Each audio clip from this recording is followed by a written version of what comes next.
오늘 우리에게 주시는 하나님 말씀은 누가복음 15장 1절부터 10절까지 말씀입니다. 한 목소리로 읽으시겠습니다. 모든 세리와 죄인들이 말씀을 들으러 가까이 나아오니 바리새인과 서기관들이 수군거려 이르되 이 사람이 죄인을 영접하고 음식을 같이 먹는다 하더라. 예수께서 그들에게 비유로 이르시되 너희 중에 어떤 사람이 양 100마리가 있는데 그 중에 하나를 잃으면 99마리를 들에 두고 그 잃은 것을 찾아내기까지 찾아다니지 아니하겠느냐. 또 찾아낸즉 즐거워 어깨에 메고 집에 와서 그 벗과 이웃을 불러 모으고 말하되 나와 함께 즐기자. 나의 잃은 양을 찾아내었노라 하리라. 내가 너희에게 이르노니 이와 같이 죄인 한 사람이 회개하면 하늘에서는 회개할 것 없는 의인 99으로 말미암아 기뻐하는 것보다 더하리라. 어떤 여자가 10 드라크마가 있는데 하나를 잃으면 등불을 켜고 집을 쓸며 찾아내기까지 부지런히 찾지 아니하겠느냐. 또 찾아낸즉 벗과 이웃을 불러 모으고 말하되 나와 함께 즐기자. 잃은 드라크마를 찾아내었노라 하리라. 내가 너희에게 이르노니 이와 같이 죄인 한 사람이 회개하면 하나님의 사자들 앞에 기쁨이 되느니라. 아멘. 마태복음 20장에 보시면 우리가 잘 알고 있는 포도원 품꾼 비유, 이 이야기가 들어 있습니다. 우리가 이 비유 이야기를 잘 알고 있죠. 근데 잘 알고 있는 이유가 뭐냐면요, 우리가 아무리 생각을 해도 이 우리 머리로 잘 이해가 가지 않고 납득하기도 어려운 이야기이기 때문에 그렇습니다. 그래서 우리가 기억을 잘합니다. 아침부터 포도원에 들어와서 하루 종일, 그러니까 12시간을 일한 사람하고 하루 종일 빈둥거리다가 해질녘에 와서 달랑 1시간만 일한 사람하고 이 두 사람에게 같은 품삯을 지불한다는 내용 때문에 그렇습니다. 이게 우리한테 이해가 가지 않습니다. 그래서 이 이야기가 더 쉽게 우리 머릿속에 남아 있습니다. 이 비유 이야기를 대할 때면 우리가 어떤 때는 은근히 화가 나기도 합니다. 그러면서 하나님은 전혀 공평하지 않은 분이다, 이런 생각이 들기도 합니다. 우리가 이 포도원 비유 이야기를 이해하기 어려운 이유가 있는데요, 우리 머리로 잘 이해가 안 되지 않습니까?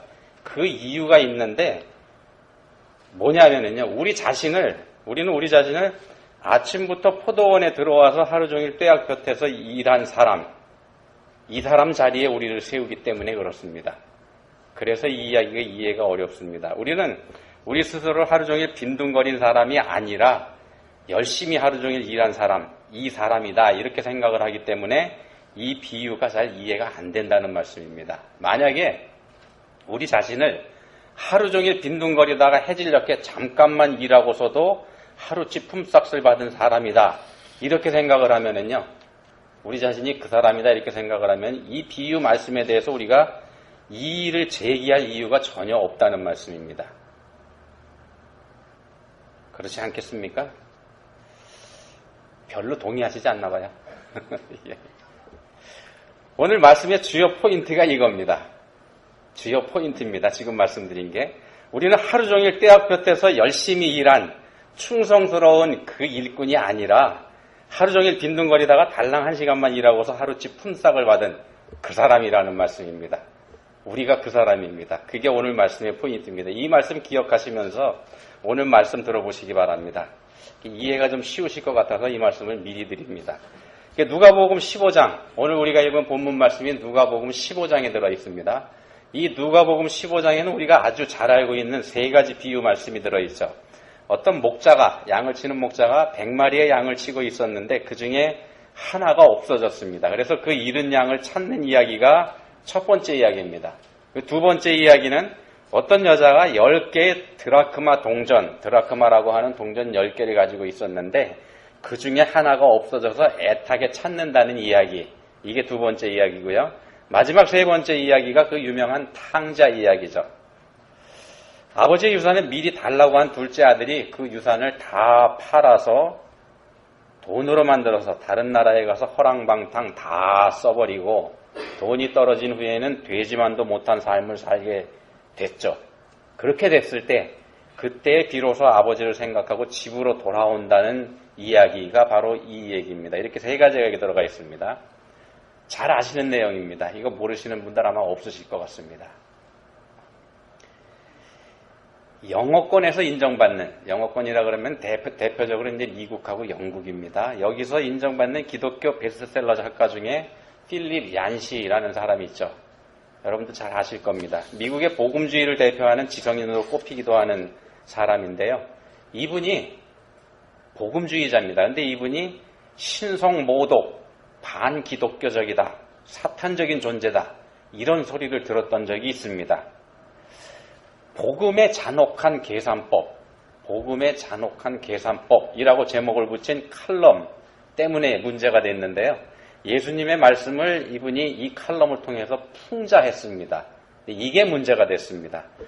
이분이 이 칼럼을 통해서 사복음서에 마태, 마가, 누가, 요한 이 사복음서에서 한 가지씩 모두 4가지의 예수님께서 하신 비유 말씀을 뽑아냈습니다. 그리고 그 중에 그리고 이제 그 내용을 조금 비틀었습니다. 풍자를 하기 위해서요. 비틀었습니다. 그 중에서 2가지만 소개시켜드리면 이런 내용이 들어가 있습니다. 마태복음에서는 금방 앞에서 말씀드린 20장에 있는 포도원 품꾼의 비유, 이 얘기를 뽑았습니다. 이 비유를 이분이 어떻게 표현을 했는가 하면은요, 이렇게 얘기를 했습니다. 떼약볕 아래 12시간 동안 꼬박 일한 충성파는 온 지 1시간도 안 된 사람들의 일당이 자기들과 같다는 사실을 알게 된다. 주인의 처사는 노동자의 동기부여나 공정보수와는 거리가 먼 것이다. 한마디로 잔혹한 경제학이다. 하나님의 셈법을 예수님께서 설명하신 거잖아요. 그런데 그 셈법을 가리켜서 잔혹한 경제학이다. 이렇게 평가를 했습니다. 그리고 누가복음에서는요. 누가복음에서는 오늘 우리가 살펴보고 있는 잃은 양 비유, 이 이야기를 택해서 풍자했습니다. 이 이야기에 대해서는 이렇게 썼습니다.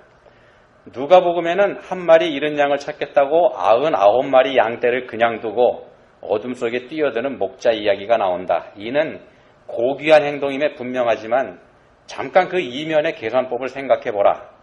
예수님은 이 목자가 99마리 양을 들에 두고 갔다. 들판에 두고 갔다는 거죠. 들에 두고 갔다고 하셨다. 양들은 가축도둑, 늑대, 뛰쳐나가려고 하는 야생적 욕구 등에 그냥 노출되어 있었다는 얘기다. 내버려뒀다는 거죠, 목자가. 한 마리 잃은 양을 찾아 어깨 메고 돌아와 보니 23마리 양이 온데간데 없이 사라졌다면 그때 목자의 기분은 어땠을까? 이 비유 말씀을 이렇게 비틀었습니다. 여러분 들으시긴 어떻습니까? 예수님이 비유로 하신 말씀을 이렇게 비틀어가지고 잔혹하다 이렇게 평가를 했는데 이 내용을 읽으시면서 여러분들도 이건 신성모독이다, 반기독교적이다, 사탄적 존재가 한 말이다 이렇게 평가가 되시는지요? 아니면은 여러분들 생각에는 야, 그 사람 말 한번 잘했다 이런 생각이 드시는지 어떤 쪽이십니까? 혹시 오해하실까봐 말씀드립니다만은 이분은 이상한 사람 아닙니다. 앞에서 말씀드린 것처럼 복음주의적인 사람입니다. 금방 말씀드린 거는 그저 이분이 그렇게 풍자했을 뿐이라는 겁니다. 이 필립 얀시라고 한 사람이 이분이 쓴 책 중에 놀라운 하나님의 은혜라는 책이 있습니다. 이 책에서 이분이 이 얘기를 다시 한번 거론을 합니다. 자신의 경험을요. 이 일을 다시 이야기하면서 이런 말을 했습니다. 예수님의 비유를 묵상하면 할수록 복음의 계산법에 잔혹하다라는 단어를 붙이고 싶은 유혹을 느낀다. 머리로 이해가 안 간다는 거죠. 좀 너무했다 그런 뜻입니다. 그리고 이어서 이런 고백을 합니다. 예수님이 이런 은혜의 비유를 들려주신 것은 우리가 눈에는 눈으로시게 비은혜의 세계에서 완전히 벗어나 하나님의 무한한 은혜의 세계에 들어가게 하시기 위함이라 믿는다. 이해가 가세요? 은혜와 비은혜 이 2가지를 이분이 여기서 말씀을 합니다. 우리가 하나님을 오해하게 되는 거는요.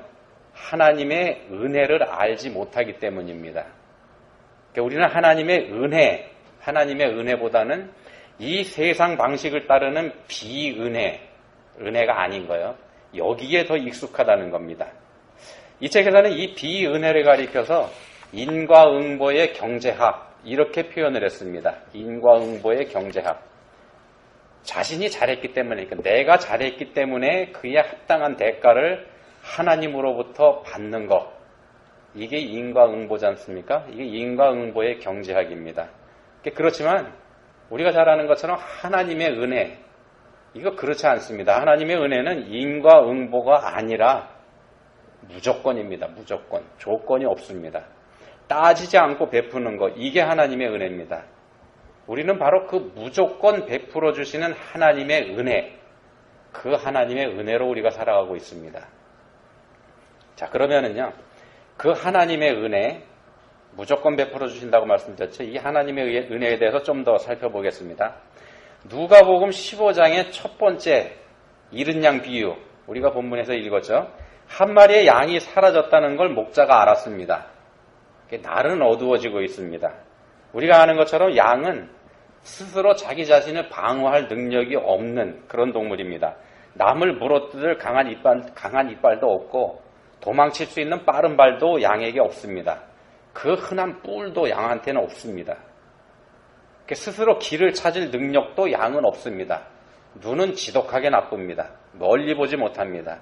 그래서 목자가 양들을 인도할 때는 양 중에서 한 마리만 끌고 가기만 하면은요, 한 마리만 불러서 끌고 가기만 하면은 나머지 양들이 쭉 따라옵니다. 멀리 보지 못하기 때문에 양들은 자기 바로 앞에 가는 양의 엉덩이만 쳐다보고 갑니다. 그게 양들이 이동하는 방법입니다. 그냥 무작정 따라가는 거죠. 어디로 가는지도 모르고요. 목자가 이끄는 대로 가는 겁니다. 그런 양이 길을 잃었으니 그 양은 이제 죽은 목숨입니다.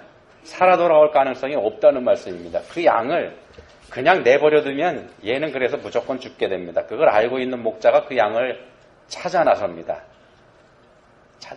그렇지만 목자가 어두운 길을 나서서 양을 구한다는 것은요, 목자 자신에게도 위험이 따르는 일입니다. 맹수가 있는 광야에서는 목자 자신의 안전도 보장할 수 없기 때문에 그렇습니다. 자, 이런 상태에서 길을 나선 목자가 드디어 양을 찾았습니다. 그리고 기쁨에 겨워서 그 양을 어깨에 메고 돌아옵니다. 양을 찾아서 어깨에 메고 돌아옵니다. 그러면 여기서 한번 생각해 보십시오. 이 길을 잃었던 양, 이 양의 공로가 뭐가 있을까요? 이 양이 뭘 잘했기 때문에 목자가 자신의 위험까지 무릅써가면서 이 양을 찾아 나섰습니까?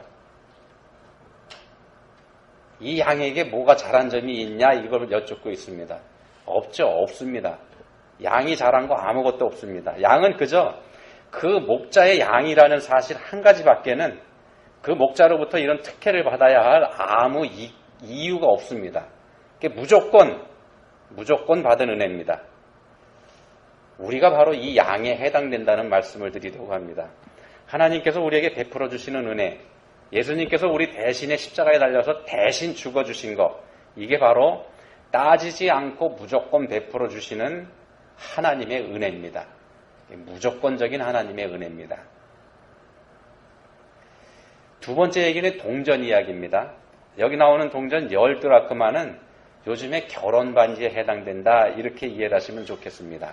결혼할 때 남편에게서 받은 겁니다. 여인에게는 당연히 소중한 것일 수밖에 없습니다. 그래서 유대 지방에 있는 여인들은 이 동전 묶음을 머리나 목에다가 장식으로 해서 걸고 다닌다 그럽니다. 동전이 없어졌다는 사실을 알게 된 여인은 다른 일 다 제쳐놓고 동전을 찾지 않을 수가 없습니다. 그렇게 중요한 거니까는요. 근데 이스라엘 지역은 굉장히 뜨거운 지역이지 않습니까? 이 뜨거운 해가 내리쬐는 팔레스타인 지역의 서민의 집, 그냥 가난한 사람들의 집에는 창문이 없다 그럽니다. 뜨겁기 때문에 그냥 막아버린 거죠. 작은 출입문만 하나 있습니다. 집안이 대낮에도 캄캄하다는 그런 뜻입니다. 근데 집 안에는 또 마른 갈대를 깔아놓고 산다 그럽니다. 그러니까 동전이 떨어졌으면 어디로 들어갔는지 모르죠. 떨어진 물건을 찾으려면 대낮에도 불을 밝히지 않을 수 없게 됩니다. 여인이 그런 상태에서 열심히 찾았습니다. 마침내 동전을 찾았을 때 여인의 기쁨이 클 거 당연합니다. 잃은 양은 자기 스스로 다른 길을 가버린 경우입니다. 자기 발로 이탈을 했죠. 나중에야 자신이 혼자라는 사실을 깨닫고는 겁에 질러서 그냥 매매하고 울었을 겁니다. 그렇게 울고 있을 때 그런 이제 죽은 목숨이나 다름없는 그런 자신에게 주인이 찾아와 줬습니다. 그 양의 입장에서 한번 생각해 보십시오. 주인이 찾아온 거 얼마나 고맙습니까? 그죠? 동전은 좀 다릅니다. 동전은 자기 자신이 잃어버린 바 됐다는 사실 모릅니다. 동전이 그거 알 리 없습니다. 전혀 의식이 없습니다. 자신이 잃어버린 바 되었는지조차 모르기 때문에 자신을 찾아준 주인이 고마운지 어쩐지 이것도 동전은 알지 못합니다. 오히려 거꾸로 생각하면은요, 오히려 주인에게는 자신이 필요하기 때문에 자신을 찾은 거니까 하나도 고마울 게 없습니다. 동전 입장에서는. 이 동전은 고마운 줄도 알지 못하는 그런 사람에 해당된다는 말씀을 지금 드리는 겁니다. 잃은 양이나 잃은 동전이나 모두 주인의 은혜를 입었습니다. 주인이 찾아와 주었기 때문에 양은 생명을 유지하게 됐습니다. 그렇지만 이 양이 과연 자신을 위해서 위험을 무릅쓴 이 주인의 정성과 사랑 어디까지 이해할 수 있을까요? 어느 만큼이나 알 수 있을 것 같습니까? 양이 자기를 찾아준 주인의 정성과 사랑을. 동전은 어떻습니까? 동전은 자신이 구원받아서 동전으로서의 가치를 이어가게 됐지만 그게 뭘 뜻하는지 동전은 알지 못합니다. 의식이 없으니까는요. 그러니 주인에게 고마운 마음 가질 것도 없습니다. 오히려 자신이 주인에게 돌아감으로 인해서 주인이 기뻐하게 됐으니까 고마운 쪽은 동전 내가 아니고 주인이 나한테 고마워해야 된다 이런 생각을 하고 있는 경우입니다. 둘 다 주인의 정성과 사랑을 알지는 못한다는 점에서 같습니다. 제대로 알지 못한다는 점에서 같습니다. 그렇지만 둘 사이에 차이가 있다는 거 이것도 우리가 부인할 수 없죠. 그러면은 우리는 어느 쪽일까요? 여러분들은 이 둘 중에서 여러분 자신이 어디에 더 가깝다고 생각하고 계십니까? 나를 구원해 주신 하나님의 은혜에 얼마나 여러분 감사하고 감동하고 계신지 그거 여쭙고 있습니다. 양처럼 그나마 조금 알고 계시는지 아니면 동전처럼 하나님이 필요하시니까 하셨겠지. 조금 더 나가보겠습니다. 탕자의 비유에서 둘째 아들 탕자는 스스로 뉘우쳤습니다. 자신의 잘못을 깨닫고 회개했죠. 그리고 아버지께로 돌아왔습니다. 회개하고 돌아왔습니다. 아버지는 유산을 다 탕진하고 돌아온 아들이지만 그럼에도 따뜻하게 감싸줍니다. 그러면 이 경우에는 어떻습니까? 이 둘째 아들 탕자의 경우. 따뜻하게 감싸주는 아버지의 사랑과 은혜, 이게 더 클까요? 아니면은 회개하고 돌아온 아들의 그 회개가 훨씬 더 크다고 해야 할까요? 이 아들은 회개했을 뿐만 아니라 돌아오기까지 했지 않습니까? 이 아들이 회개하지도 않고 돌아오지도 않았으면은 이런 일 없지 않습니까? 그러면은 어떤 게 더 클까? 당연히 아버지의 사랑과 은혜가 크다는 것 누구라도 우리가 알 수 있습니다. 그거 당연합니다. 근데 둘째 아들 탕자는 아버지가 무조건 베풀어주는 아버지의 은혜로 구원받았습니다. 아들이 돌아온 것을 공로로, 그러니까 아들 자신이 돌아오졌다는 그 자체를 공로로 내세운다면은 그건 코미디일 겁니다. 근데 그러면 한번 생각해 보십시오. 만약에 가정을 해보면은 이 돌아온 탕자 둘째 아들이 한 1년쯤 자숙하면서 열심히 아버지를 섬겼다고 가정을 해보십시오. 열심히 1년 동안 나 죽었습니다 하고 잘 섬겼습니다. 그리고 한 1년쯤 지났을 때 그때쯤 이 아들이 지난 1년 동안 자신이 순종한 거, 열심히 아버지를 섬긴 거, 이거를 공로로, 자신의 공로로 내세운다고 한번 가정해 보십시오. 어떻습니까? 우리가 생각해도 이거 배은망덕입니다. 그죠? 우리는 나름대로 열심히 믿음 생활하는 사람들입니다. 매주 교회에 나오고 있으니까는요. 열심히 믿음 생활하는 사람들입니다. 어떤 때는 우리가 이 예수님 믿는다는 거, 하나님 믿는다는 것 때문에 손해를 보기도 합니다. 우리가 신앙생활하는 게 그렇습니다. 그래서 우리의 신앙생활을 우리의 공로로 내세울 때가 있다는 겁니다. 내가 이만큼 하나님을 믿는 사람이라는 자부심을 우리가 갖고 있다는 말씀입니다. 그래서 하나님을 잘 믿는 내가 왜 이 모양이냐? 이런 투정을 하나님께 하기도 합니다. 이게 꼭 뭐 같으냐 하면은요, 앞에서 가정해드린 둘째 아들의 배은망덕, 이거하고 비슷하지 않습니까? 우리가 이런 투정을 한다 그러면은 둘째 아들의 그 배은망덕하고 어떻게 다를까요? 돌아온 둘째 아들의 회개하고 돌아오기까지 한, 회개도 했고 돌아왔지 않습니까? 이 공로보다 그를 따뜻하게 받아준 아버지의 은혜와 사랑이 더 크다. 이렇게 말씀드렸습니다. 그렇지만 그런 식의 아버지의 사랑, 무조건 용서해주는 아버지의 사랑, 이 사랑이 못마땅한 사람들도 있습니다. 그런 사람들이 의외로 많습니다. 탕자의 형, 첫째 아들이 그런 경우에 여기서는 해당이 되는데요. 첫째 아들은 오랫동안 아버지 밑에서 말썽 부리지 않은 자신의 공로를 내세웁니다. 아버지 밑에서 말썽 부리지 않고 순종하면서 잘 살아왔습니다. 평생 동안 큰아들이 그 공로를 내세웁니다. 아버지의 사랑을 자기 자신은 크게 받은 것도 없고, 큰아들이 그렇게 생각합니다. 아버지의 사랑 크게 받아본 적 없습니다. 그리고 설령 받았다고 해도 내가 그만큼 아버지 말씀에 순종했기 때문에 나 당연히 받을 권리가 있다. 이렇게 생각합니다. 오랫동안 잘 믿고 열심히 봉사한 공로를 내세우는 우리 오래 믿은 기독교인들하고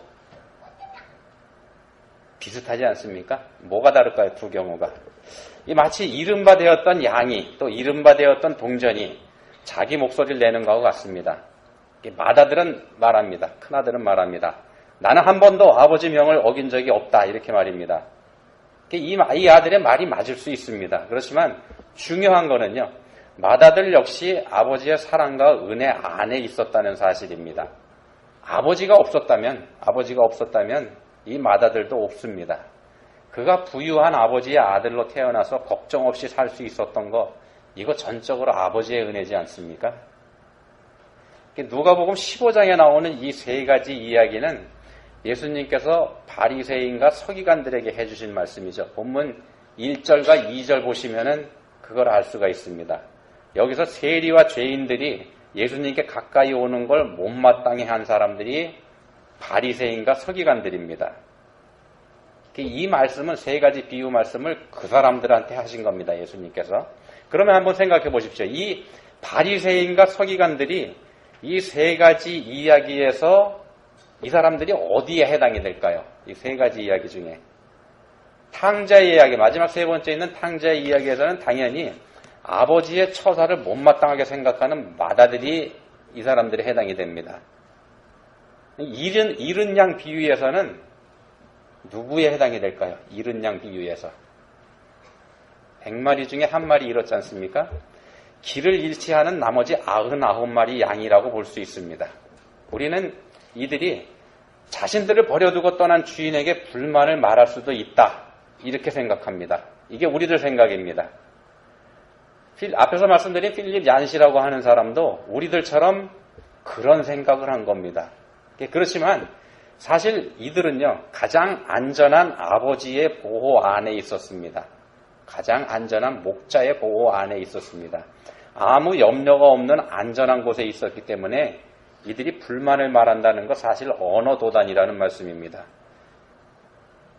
99마리 양의 입장이 그렇다는 말씀입니다. 잃어버리지 않고 제자리에 있었던 동전 9개, 얘들도 마찬가지입니다. 이 이야기들의 주인공은 하나님이십니다. 잃은 양이 주인공도 아니고 잃은 동전이 주인공도 아니고 탕자가 주인공도 아닙니다. 물론 맏아들이 주인공도 아닙니다. 잃은 양을 찾아 나서는 목자가 주인공이고 잃은 동전을 찾는 여인이 주인공이고 또 아들을 사랑으로 감싸는 아버지가 여기서 이 이야기의 주인공입니다. 잃은 바 된 사람을 찾으시는 하나님, 그 하나님의 모습을 이 사람들이 보여주고 있습니다. 길을 잃고 방황하면서 죽음이 앞에 있음에도 그 사실을 알지 못하는 사람, 자기 자신이 이름받은 존재라는 사실조차 깨닫지 못하는 사람, 이런 사람들을 찾아내기까지 찾아다니시는 하나님의 은혜, 그 은혜와 찾아낸 즉 한없이 즐거워하시는 하나님의 사랑, 이걸 이 이야기들이 보여주고 있다는 말씀입니다. 그 하나님께서 찾고 계시는